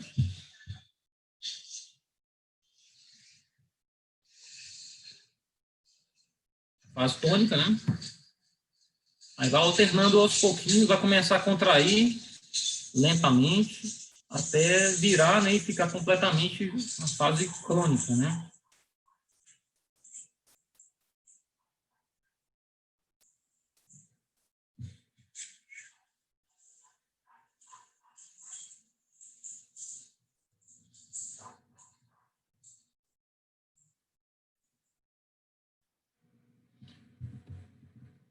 A crise de ausência é uma crise bem comum em crianças, a gente vai ver bastante. Não é raro, durante a consulta, a gente presencia a crise, tá? E a gente pode induzir a crise se a criança hiperventilar, ela aumentar a frequência respiratória e tudo mais, né? Essas crianças, geralmente, você vai conversando, tem uma história de algum familiar que também tem epilepsia, e acontece, assim, é muito variado, né, a quantidade ao longo do dia. Por exemplo, tem criança que tem uma vez, duas, a cada poucos dias, tem outras que têm literalmente centenas de crises ao longo do dia. Então, ele geralmente congela, a criança está lá e ela dá uma congelada, fica olhando para o nada, e às vezes tem um flutter, né, o flutter ocular fica tipo a pálpebra contraindo rapidinho. E aí tem uma alteração específica do eletroencefalograma, eu falei muito mal do eletroencefalograma, mas, por exemplo, para esse tipo de crise, o eletro ele ajuda a gente. Nesse caso específico, tem várias modalidades de remédios aqui, a gente vai estar falando um pouquinho mais à frente. Deixa eu ver se vai rodar esse vídeo aqui. Realmente eu estou um pouco azarado hoje com os vídeos aqui, viu? Acho que a apresentação foi muito pesada, né?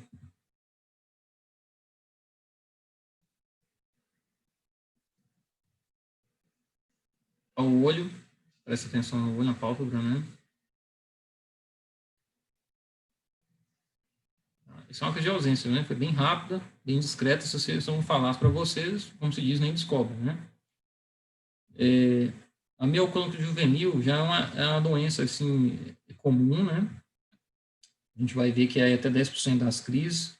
Então, o adolescente que desenvolve a crise também tem o quesito do familiar ter um histórico também positivo. O paciente também, quando ele é submetido à luz estroboscópica, aquela luz de discoteca que fica piscando muito rapidamente, também estimula, né, facilita com que a crise surja. pode estar associado com outras crises. Geralmente, uma abalo muscular, o paciente pega um objeto e arremessa longe, não vê, né? É uma coisa involuntária. Geralmente, o paciente também responde bem ao remédio, porém, ele, quando tira, ele volta até as crises. Ela é bem resistente, né, à retirada do medicamento, tá? Você vê o braço mexer? Dá uma olhada. Tá vendo? Bem leve, né? Essas pessoas, elas ficaram, né, monitorizadas no hospital, com o intuito, às vezes, até de descobrir qual tipo de crise ou fazer um tratamento específico cirúrgico, né? A crise tônica seria uma crise que não tem aquela fase clônica, só endurece, né? Uma contração persiste por um tempo, é mais rara. Pode ter um retorno rápido ao nível de consciência, geralmente tem um retardo mental associado. É um rapaz, vocês vão ver que ele vai começar a ter a crise, vai endurecer toda, ele vai, né, ter uma contração, porém não tem a fase clônica, né?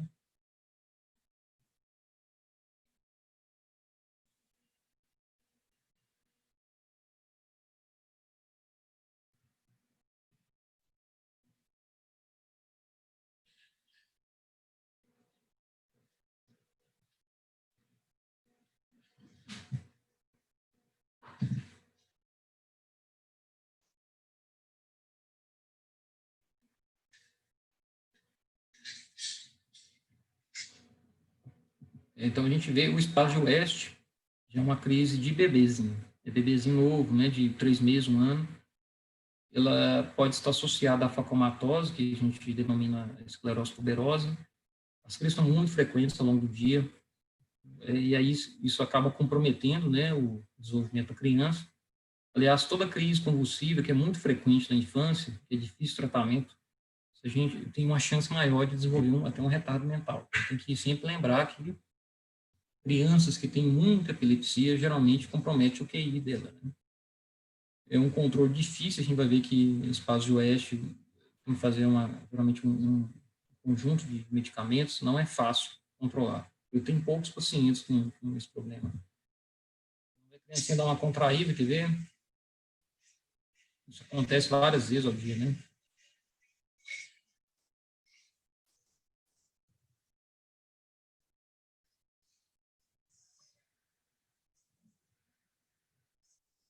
Então, realmente acontece, né? É uma coisa bem... Essa Lennox-Gastaut é um mix, né? Um conjunto de vários tipos de crise, bem difícil tratar, o prognóstico é ruim, a gente não consegue, né? E acaba desenvolvendo um retardo mental por causa disso.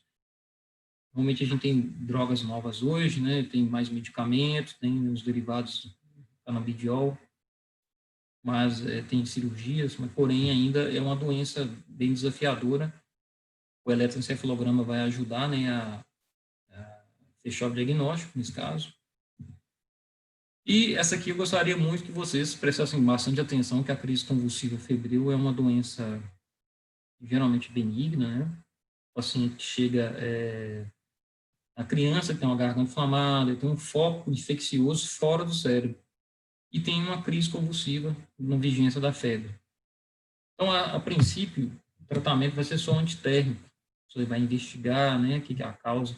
O grande problema é o médico não investigar bem e falar, né, de forma categórica que toda febre que chega lá não avalia bem e fala que seria uma convulsão febril. O grande problema é você deixar de avaliar bem um paciente que tem uma meningite. Só que esse menininho não tem uma meningite? Se ele tem uma meningite, ele vai precisar internar, tomar antibiótico. Então, se não faz uma boa avaliação, aí acaba comprometendo, que essa criança vai voltar em condições piores.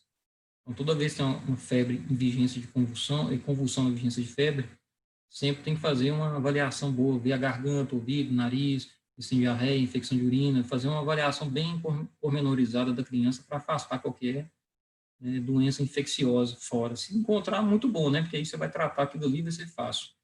Então, no caso, tem a febre com convulsão, não encontrou um foco, tem que fazer a punção lombar para afastar o diagnóstico de meningite.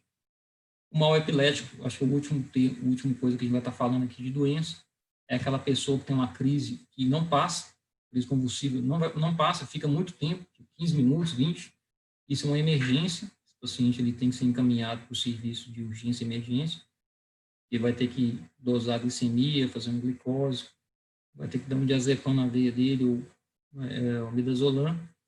Se não melhorar, vai ter que dar um fenitoína, se não melhorar, vai ter que dar um fenobarbital, se não melhorar, vai ter que dar um medicamento para induzir uma anestesia dele e entubar o paciente. Porque se a gente não fizer nada, o paciente ficar muitos minutos, muitas horas sem a crise, ele vai ter uma lesão cerebral, porque a crise muito demorada, ela machuca o cérebro, dá um processo inflamatório ali. Então, realmente existe o algoritmo, né? Raramente eu precisei, né, fazer uma coisa mais intensa assim, um caso ou outro, mas é interessante saber que existe essa doença, né? O tratamento ele é feito de acordo com o perfil socioeconômico, eu friso isso aí no meu livro, porque não adianta você passar um remédio de última geração para um paciente que não tem condição de comprá-lo. Isso aí, né, tipo, não tem sentido, né? Falta,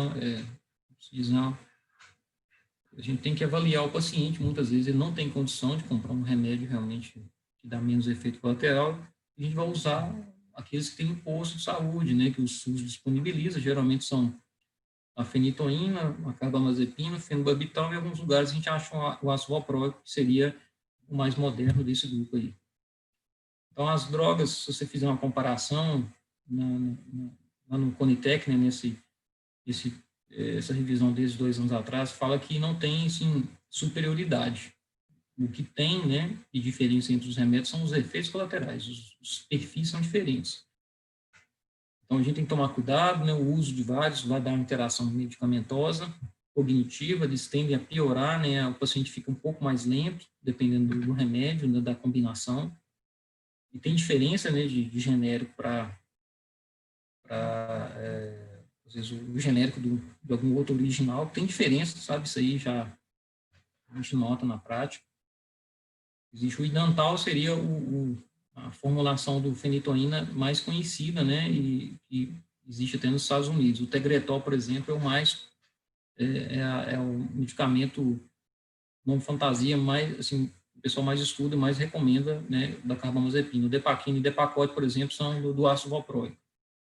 Então, na prática, acaba que essas marcas, assim, têm uma segurança maior, né, em relação à qualidade. Existem outras, que não estou citando aqui, que eu seria, né, até desonesto, né, puxar sardinhas para um tipo específico. Mas eu estou falando de algumas mais comuns que a gente vê aqui na prática, né. A gente pode, então, uma vez começado o tratamento, a gente seguir 2 linhas de raciocínio. A gente olhar na bula, ver a dose máxima, realmente existe isso aí, né? Ou você usar um nível terapêutico. Você dosar, né, lá pedir um exame de sangue, dosagem de ácido valproico, dosagem de fenitoína, e aí o paciente faz e você vê como está no sangue dele. E aí você vê, por exemplo, se você tem possibilidade de aumentar, reduzir a dose e tudo mais, né? O que muitas vezes é muito difícil falar naquela bula, a dose máxima servir para todo mundo, né? É um número que eu até brinquei, é um número cabalístico, né? Que serve para todo mundo, é uma coisa muito, né, fantasiosa, né? Ao meu ver. E se você pega um bebê, é uma coisa, e pega um cara que é um grandão, um urso enorme, tem 120 quilos, por exemplo, grandão, às vezes toma mais de um remédio, não vai ser a mesma coisa dessa criança, ou pega de um paciente de 12, 70 anos também, tem um tanto de remédio. Então, a dosagem, o nível terapêutico, né, a dosagem sérica, assim, é a que eu uso mais, né? Então, a gente tem várias opções aqui, eu tirei um paper, né, foi traduzido também pela Márcia, né, pela Elza Márcia Targas, ela que fez a tradução desse paper de cor azul que eu usei aqui. Porém, eu coloquei a referência aí, porque às vezes a pessoa quer ver, né, então correr atrás da informação, e são sugestões, tá bom?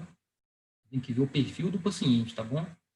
Então, por exemplo, para crise tônico generalizado, poderia ser o valproato, oxcarbamazepina, lamotrigina, carbamazepina. Carbamazepina, ela dá muito sono. A oxcarbamazepina também dá muito sono. A lamotrigina dá menos sono, né? O ácido valproato dá mais ou menos um pouquinho de sono. Tem os efeitos colaterais, às vezes dá baixo sódio, né? Pode dar um pouco de alopecia. Atônico ou atônica, o valproato é uma opção interessante, indicado. A ausência fala da lamotrigina do ácido valproico. Etoxocimida, eu não tenho tanta experiência com esse medicamento. A mioclônica tem o valproato, topiramato também. O topiramato é usado para perda de peso, né? Ele diminui o apetite, porém ele pode comprometer um pouco a cognição, acaba atrapalhando para quem está estudando, né? Se for uma dose mais elevada. O levetiracetam é uma droga mais ou menos nova, né? E ela não atrapalha tanto o uso anticoncepcional. Tem que lembrar que toda mulher, isso é muito importante, a gente não comentou até agora, todos os anticoncepcionais geralmente comprometem a eficácia dos anticoncepcionais, todos os anticonvulsivantes comprometem a eficácia do anticoncepcional. E talvez o levetiracetam, ele realmente, até onde eu sei, ele é o que atinge menos isso aí. Uma mulher na idade fértil, que está tomando anticoncepcional, né? Ela pode engravidar. Usar um outro método contraceptivo associado, isso é importante. É muito importante. Toda mulher que chega no consultório, eu sempre oriento, esse remédio seu aqui, ó, é muito bom e tal, mas tem que tomar cuidado, senão a senhora, né, vai arrumar um menino na vigência do tratamento aqui, da convulsão, que não é um recomendado, né, porque eles são teratogênicos, né, boa parte deles, né. Isso aqui são umas recomendações, não é uma coisa a ferro e fogo, são sugestões, tá bom? Eu uso muito porque o paciente tem condição de comprar, né. Focal, tudo funciona, né? Parece, né? Tem várias opções aqui, não vou entrar em detalhe. Então, a frase tem que ficar na cabeça, sempre a monoterapia em dose alta, sempre melhor do que 2 drogas em dose baixa, né? A gente sempre vai tentar isso aqui, gente. Tentar a primeira monoterapia, vai aumentando o remédio, vai dosando. O paciente tem crise, aumenta mais um pouquinho, dosa no sangue, até chegar no nível máximo, né, terapêutico, ou o paciente tem algum efeito adverso, remédio, aí você vai tentar uma segunda monoterapia se não funcionar primeiro. Aí começa o segundo remédio, vai retirando o primeiro lentamente, para tentar ficar só com o segundo remédio, vai aumentando esse remédio devagarinho, vai dosando o sangue. E você começou um remédio, aí ainda tem crise, você vai aumentando devagarinho até o máximo que tolerar, até surgir um efeito colateral, até a dose máxima sérica for, o nível sérico for atingido. E aí, se na segunda monoterapia, você tentou um remédio, não deu certo, está no segundo, está na dose máxima, o paciente ainda está tendo crise, você vai selecionar um outro remédio bom, um outro anticonvulsivante para associar com esse segundo. Então, a gente consegue um bom controle em torno de 70%, em 30% geralmente é um paciente que vai requerer, né, uma atenção maior. Ainda tem, né, a cirurgia. A cirurgia, a gente tem aquelas cirurgias, por exemplo, você tem um tumor, você tira o tumor, tem uma região por exemplo, tem uma região de uma cicatriz no cérebro, uma gliose, vai lá e tira. Tem estimulação do nervo vago. Tem você retirar, né, aquela lesão lá da esclerose mesial temporal. Então, vamos comentar um pouquinho aqui, que é para finalizar a aula. Então, o nervo vago, né, é uma estimulação que é cara, né, é bem dispendiosa comparada com outros tipos de cirurgia. Esse dispositivo geralmente é importado. Ele é um marca-passo. É um eletrodo e a gente introduz ele, é uma cirurgia aberta do pescoço, enquanto o nervo vago e fixa o eletrodo. Ela já tem, assim, não é nova, né? É nova para a gente, né? Que é um país subdesenvolvido. Então, ela existe nos grandes centros, né? Já tive a oportunidade de participar disso, de cirurgias dessa fora do Brasil. Realmente é bem interessante, né?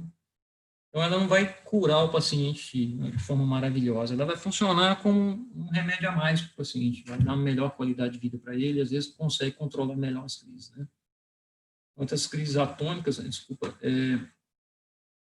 especialmente aquelas crises que têm mais de um foco no córtex cerebral, que seria, né, o mais indicado.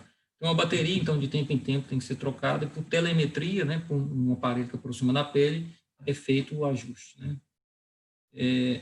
A esclerose mesial temporal, que é essa aqui, ó, você vê uma região do hipocampo todo hipotrofiado, é uma região que dá muita crise convulsiva. O lobo temporal é realmente uma região chata do cérebro, que qualquer lesão pode causar crise, né? Então, o paciente não consegue controlar com remédio, só 5% consegue controlar. É uma cirurgia que, uma craniotomia, você abre, corta o osso e tenta, e vai ressecar o hipocampo, parte do giro parahipocampal. E aí pode dar alterações da linguagem, alteração de memória, mas se a gente também não tratar o paciente, vai ter crise e fica incapacitado de fazer qualquer coisa, né? É uma doença bem de difícil controle. Então, para o prognóstico, para finalizar, esses pacientes, eles acabam até morrendo mais cedo na população, se não tratados, né? Eles devem receber um tratamento correto para tentar como se diz, controlar 100% das crises, ficar bem. A revisão da Conitec, ainda não está claro qual que é o período que você vai entrar em desmame, mas sugere que ele comenta que boa parte dos estudos, a orientação é manter entre 2 e 3 anos de tratamento depois de um bom controle. Os medicamentos são teratogênicos, conforme eu já havia falado, então toda mulher, né, que está em idade fértil tem que tomar muito cuidado para não engravidar durante a vigência do tratamento. Uma vez gestante, tem que realmente, às vezes, trocar para um remédio menos teratogênico e manter, né, a menor dose necessária para manter bem controlada a paciente. Às vezes você faz uma dosagem sérica para avaliar. O paciente não pode, né, quem tem epilepsia, ser profissional, né, de motorista profissional, que realmente é o piloto, realmente não tem jeito, né? E esses pacientes a gente tem que, como se diz, né, orientar em relação, né, à carteira de habilitação. E muitas vezes precisa de relatório. A gente dá um relatório se o paciente está bem controlado e tudo mais, fica muito tempo, né, sem crise. Aí a gente libera para ele, né, renovar a carteira, tirar a carteira e tudo mais. Mas é uma coisa muito... É um paciente que te acompanha mais tempo, você confia, né, no relato dele. Eu já tive um paciente uma vez que tinha tido uma crise, tinha poucos meses, queria renovar, mas, moço, não tem como. Não pode. Você vai bater o carro, então não está bem controlado. Você está tendo crise direto e tal. Ele ficou chateado, mas não tem jeito, né? Se a gente libera, depois de ter um acidente, né, vai ser complicada a situação. Então, é uma doença frequente, né? Uma conclusão é essa. O manejo é simples, não é difícil. A gente precisa ter aquela ideia das monoterapias, 2 monoterapias, para depois começar associação, fazer a dosagem sérica, pelo menos é uma recomendação minha, né? Tem alguns livros que comentam isso, acho muito interessante. A tomografia é o exame de eleição, fica escolher um ou outro, né? Um eletro, encefalograma, a tomografia é melhor. Ela vai afastar a doença potencialmente grave. O eletro sugere algumas coisas, alterações, que depende do examinador, depende da máquina, depende de quem dá laudo. Muitas vezes ele, infelizmente, alguns laudos às vezes não chegam tão bem documentados para a gente, bem laudados, né? Então, é isso aí que eu queria passar para vocês, espero que eu tenha sido bem claro, né? Para vocês, eu acho que é mais chata essa classificação, ajuda um pouco, mas a gente tem que comentar, né? E no futuro próximo, talvez a gente tenha realmente um tipo de droga para um determinado tipo de crise, né? Vai chegar, por enquanto a gente ainda não tem essa resposta, né? Marcelo, desculpa te interromper. Não, eu posso fazer uma pergunta? Você falou que em crianças que têm crises frequentes, pode atrapalhar o desenvolvimento da criança, né? Verdade. Pode acontecer, né? Tem alguma, por exemplo, se a criança tratar, existe alguma melhora, por exemplo, reduzir o remédio quando ela virar adolescente? Se ela tratar durante a infância, ela, digamos que fica menos grave quando as crises podem ficar menos frequentes quando ela virar adolescente ou não? Ou depende da doença? Geralmente, se bem tratado, o paciente ele fica sem crise, né? Não é regra, né? Porque, como eu falei, 70% geralmente é bem controlável, é bem fácil. 30% que é mais difícil. Geralmente não fica a vida toda tomando remédio. A recomendação, né, hoje é 2, 3 anos, né? Vai depender da criança, né? Porque eu não vi o caso, né? Mas 2, 3 anos, está bem controlado, você vai pensar, conversar com a família, para fazer o desmame. Vamos tentar reduzir o remédio, ver como que a criança vai ficar. E aí, se retirando o remédio, a criança vai ficar bem estável, né? Só vai voltar o remédio se no futuro ela venha a ter, né, a crise novamente. Existe essa situação hoje de tomar o remédio a vida toda, sabe? A não ser que, vou dar um exemplo. Você tem um paciente, tem uma sequela de um AVC, ele tem uma aristência de gliose, né, e desenvolveu a crise convulsiva depois de idoso. Provavelmente vai tomar o remédio a vida toda, ele tem uma cicatriz lá. O paciente, por exemplo, tem uma cicatriz, ele tem vários múltiplos calcificações de neurocercose. E aí ele já tentou tirar o remédio umas 2 vezes, ele persiste tendo crise. Esse paciente vai tomar provavelmente o medicamento a vida toda. Mas um caso, assim, os casos mais comuns, tem tomografia normal, tem um eletroencefalograma normal, assim, provavelmente vai conseguir retirar um remédio depois de 2, 3 anos. Então, se a gente tem um paciente, tem 10 anos que está tomando remédio, tem alguma coisa diferente, aí tem que ver por que está tomando remédio tanto tempo. Entendi. lesão estrutural, alguma coisa lá no cérebro que vai sempre estar, como se diz, irritando o córtex e propiciando com que ele tenha as crises, né? Entendi, obrigada. Tá joia. Eu queria fazer uma pergunta também. Pode falar. É possível que uma situação psicológica, de repente, uma situação estressante ali que a pessoa viveu, está vivendo, desencadeie uma crise epilética? Sim, tem casos da pessoa ter uma forte emoção, né, e ela ter a crise. Eu pensava no início, quando eu comecei a atender os pacientes, que isso aí era balela, né? Isso é mentira, o paciente que está inventando, mas tem sim.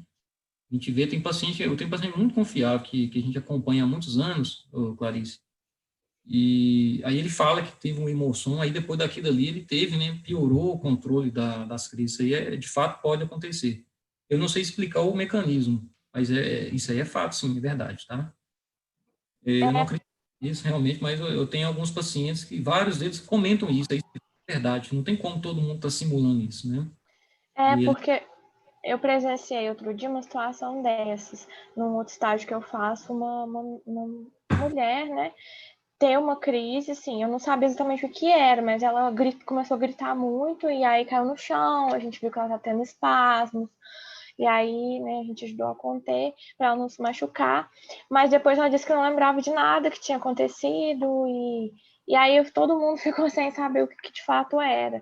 Mas ela estava vivendo uma situação muito estressante mesmo, já estava, né, questionando algumas coisas, aí o que veio na minha cabeça foi que pudesse ser alguma coisa do tipo, assim. Mas não sei, eu teria que examinar, né? É verdade, mas isso aí existe mesmo, viu?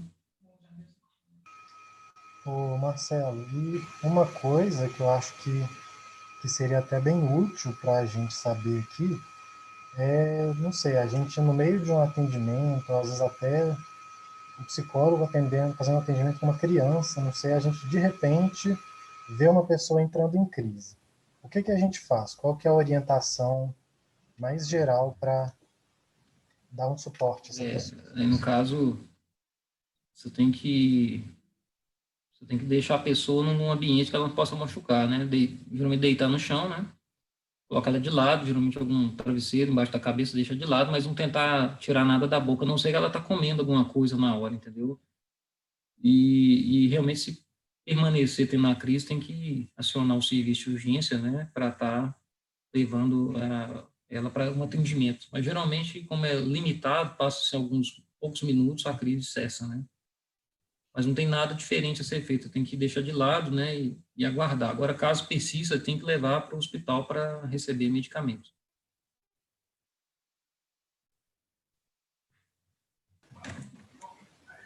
Marcelo. Oi. Esse remédio, que no caso toma de 2 a 3 anos, mais ou menos, ele age modificando a estrutura que causa? Como que é? Não, ele, de modo geral, assim, tem vários mecanismos diferentes, mas eles tendem a hiperpolarizar o neurônio. Aí o neurônio fica bem mais eletronegativo e dificulta com que tenha novos potenciais de ação, facilite com que surja o potencial de ação que a crise vem disso, né? Então, o neurônio ele fica mais difícil de ser despolarizado. Um remédio faz isso. Tem alguns que vão agir em canais de sódio, outros de cloro, né? E aí vão, dessa forma, né, tentar controlar. Não vai modificar a estrutura do cérebro, não, mas vai modificar o funcionamento, o metabolismo dos neurotransmissores, né? De modo geral, seria isso, tá bom? Então, por isso que explica a dificuldade, às vezes, até de aprendizado, quando a pessoa toma dose muito elevada, porque sempre hiperpolariza demais, né, para fazer a sinapse, não é um potencial de ação, tem que acontecer, então, isso aí, né, seria bem explicado por causa desse mecanismo de ação do medicamento. E depois ele consegue, então, se manter dessa forma ideal do neurônio, quando consegue tirar o remédio. Acontece alguma coisa, né? Alguma coisa vai acontecer, mas geralmente 2, 3 anos de remédio, depois a gente tem que estudar para tirar o remédio. Tentar tirar, né? Entendi, obrigada.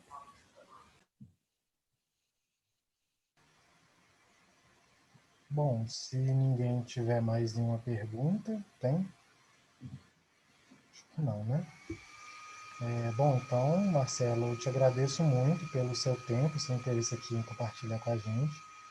Achei muito legal, muito rica a sua aula para a gente. É uma coisa que falta um pouco na nossa formação, né, com esse nível de detalhe. E acho que é isso.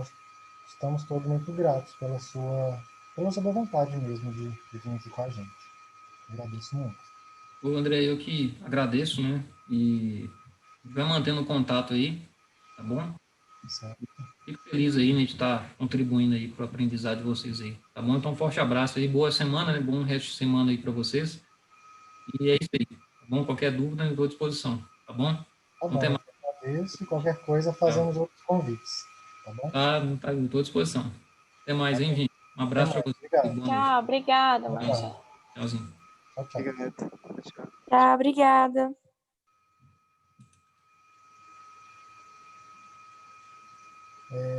Então, pessoal, a gente até já passou um pouco do nosso tempo, que o combinado é só até 7 horas, nosso horário.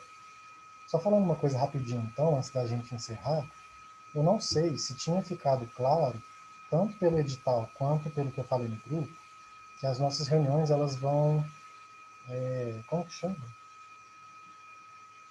Elas vão variando o dia. Então, por exemplo, hoje é quinta-feira, então nossa próxima reunião vai ser na sexta-feira, daqui a 2 semanas. Então vai cair no dia 30. Vai sempre variando, quinta, sexta, quinta, sexta. Isso aí ficou claro para todo mundo, né? Ok? Então, a proposta para a semana que vem, que eu queria deixar para vocês, é pensarem ao longo aí dessas 2 semanas o que vocês querem fazer.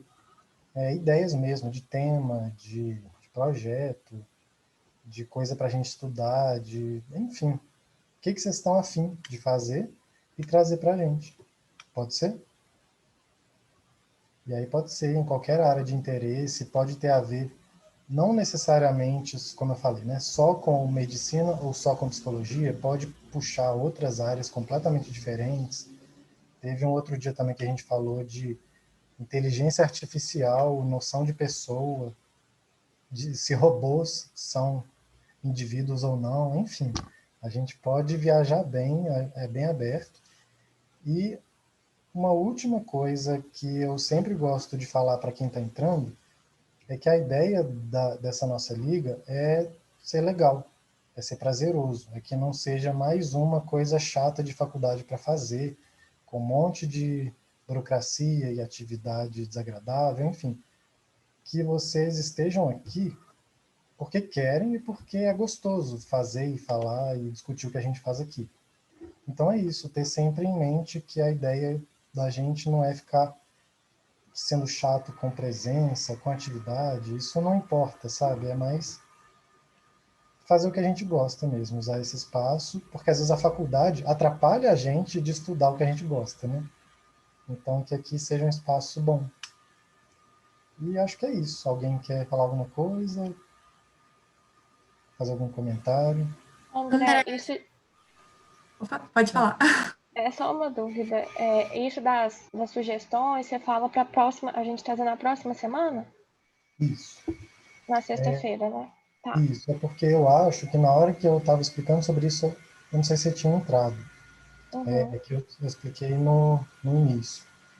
Que é a gente tem nosso cronograma só de datas. Uhum. Mas a gente não tem o que a gente vai fazer ao longo do semestre. Nós temos os professores que são nossos orientadores, mas eles estão ali só de suporte. Se a gente, por exemplo, se alguém quiser sugerir, vamos tentar abrir um estágio para a gente, aí a gente vai atrás dos professores para tentar fazer essa interlocução. Mas tudo que a gente faz na liga é parte da gente. Então, é pensar tema mesmo, ou para discutir, ou para fazer algum projeto de extensão, ou de pesquisa, ou só fazer uma mesa redonda, ou convidar algum conhecido seus que seja, sei lá, tem o domínio de uma área e vocês querem chamar para vir falar aqui. Não sei. É isso. Tá. Obrigada. De nada. Tinha outra pessoa que ia falar? Mas eu ia perguntar sobre a mesma coisa mesmo. Você já respondeu. Tá bom. Bom, então é isso. Tá falando. André, eu acho que, eu não sei se todo mundo concorda, mas eu acho que talvez pudesse ser bom a gente fazer uma mesa redonda sobre esse tema das redes sociais, porque como eu estou fazendo as aulas iniciais, eu tenho alguns professores que estão batendo sempre na mesma tecla de alguns assuntos, e eu comecei a ver outras pessoas falando disso, que foi tipo uma discussão gerada por aquele documentário O Dilema das Redes, da Netflix. Aí tem esse, O Dilema das Redes, o Rede de Ódio, e tem mais um.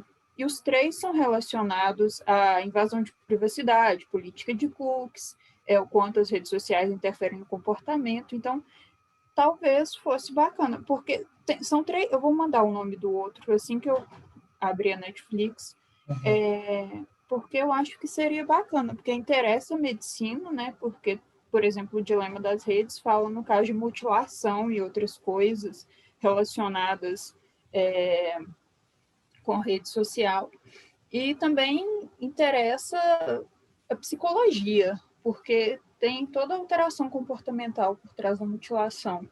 Então, não sei, eu acho que talvez poderia ser uma boa sugestão. O que você acha? O que vocês acham? É uma ótima sugestão. Até depois, se você quiser colocar para a gente lá no grupo o nome desses 3 documentários, mas a gente deixa essa sugestão anotada e volta com ela na semana que vem para a gente conversar sobre, mas sim, é uma ótima sugestão. A gente fez no ano passado uma discussão sobre isso, então as pessoas que estavam até já saíram da liga, a maioria, então acho que super convém trazer isso de novo, até porque cada vez que a gente fala sobre isso, é sempre de uma forma diferente, enriquecedora, enfim, gostei muito. Acho que rola trazer na semana que vem, sim. Eu achei aqui Privacidade Hackeada, O Dilema das Redes e Rede de Ódio. São as 3 da Netflix. Então é isso. Posso aí. mandar no grupo. Por favor. Obrigado, inclusive. Então, gente, não quero tomar mais o tempo de vocês. E é isso. Na semana que vem a gente se encontra de novo. Semana que vem não, daqui a 2 semanas. Ô, André, só uma coisa. Eu lembro você falando que pro dia 30 a gente ia fazer a eleição mesmo para diretoria? Isso. Uma coisa assim? Isso. Aí como vai ser? As pessoas vão colocar lá no grupo o cargo que pretendem eleger? Sim, eu vou colocar o estatuto lá no grupo. Uhum. No estatuto tem todas as funções, todos os cargos e o que cada cargo faz, até para quem estiver interessado dar uma lida.